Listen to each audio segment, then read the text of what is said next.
Assalamualaikum, halo semua, kembali lagi di NutriCare Channel. Gimana nih kabar teman-teman? Semoga selalu dalam keadaan yang baik ya. Nah, di video kali ini kita akan membahas kebutuhan kalori harian loh. Pasti banyak yang pernah dengar kan kata kalori, terutama untuk teman-teman yang sedang menjalankan program diet atau yang akan melakukan program diet. Jadi teman-teman, sebenarnya apa sih itu kalori?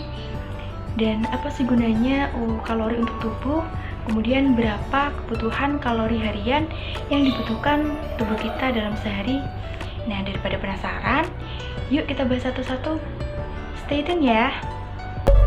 Jadi teman-teman, kalori adalah satuan unit pengukuran untuk menyatakan jumlah energi yang berasal dari makanan dan juga minuman yang kita konsumsi.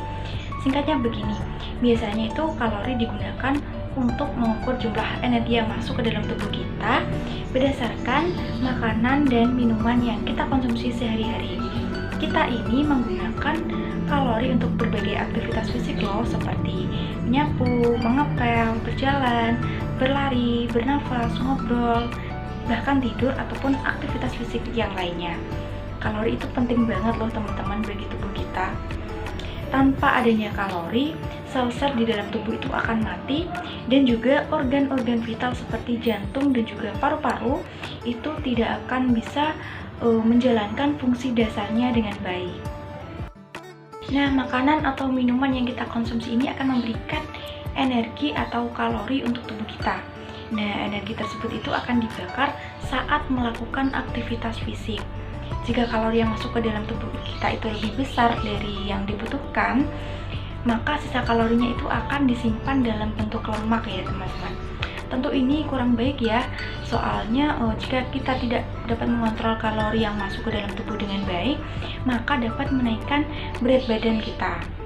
Jika terlalu sering mengonsumsi makanan yang berkalori tinggi seperti junk food atau makanan instan, maka akan menyebabkan berbagai resiko gangguan penyakit seperti obesitas, penyakit jantung, kemudian meningkatkan resiko stroke dan juga kanker.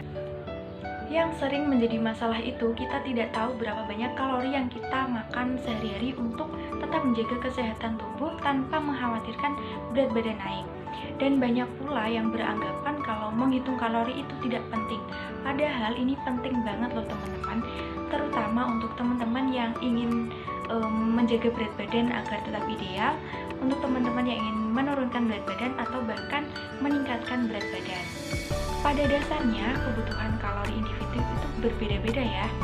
Hal ini tergantung pada umur, jenis kelamin, tinggi badan, berat badan, lifestyle, kesehatan, dan juga aktivitas fisik sehari-hari. Untuk memastikan kecukupan gizi masyarakat Indonesia, Kementerian Kesehatan Republik Indonesia mengeluarkan pedoman angka kecukupan gizi tahun 2019 sesuai dengan golongan usia. Nah, berikut adalah kebutuhan kalori individu sehat sesuai dengan golongan usianya. Seperti yang telah saya sampaikan tadi, kebutuhan kalori individu itu berbeda-beda ya. Kebutuhan kalori teman-teman mungkin lebih besar atau lebih sedikit dari kebutuhan kalori yang direkomendasikan oleh pemerintah. Oleh karena itu terdapat rumus dalam menghitung kalori harian tiap individu. Rumus yang paling sering digunakan oleh ahli gizi dalam menghitung kalori harian individu bernama rumus Harris-Benedict. Rumus ini itu memperhitungkan usia, jenis kelamin, berat badan, tinggi badan, dan juga aktivitas fisik. Sebelum masuk ke rumus Harris-Benedict ini, teman-teman perlu menghitung BMR atau basal metabolic rate. BMR sendiri adalah perkiraan jumlah energi yang digunakan untuk menjalankan fungsi dasar tubuh dalam kondisi istirahat. Dan berikut merupakan rumus untuk menghitung BMR pada laki-laki dan BMR pada perempuan. Nah, jika telah diketahui hasil perhitungan BMR, selanjutnya mengalihkan BMR dengan faktor aktivitas fisik dan faktor stres. Kategori aktivitas sendiri meliputi 1. Berada di tempat tidur, itu nilainya 1,1 sampai 1,2, turun dari tempat tidur atau aktivitas ringan itu nilainya 1,3, aktivitas sedang nilainya 1,4 sampai 1,5, dan aktivitas berat nilainya 1,5 sampai 1,6. Pada orang sehat, faktor stres dikalikan dengan 1. Sedangkan pada orang sakit, terdapat perbedaan dalam perhitungannya, atau bisa menggunakan rumus lain seperti Mifflin. Untuk lebih jelasnya, berikut adalah salah satu contoh perhitungan kebutuhan kalori individu.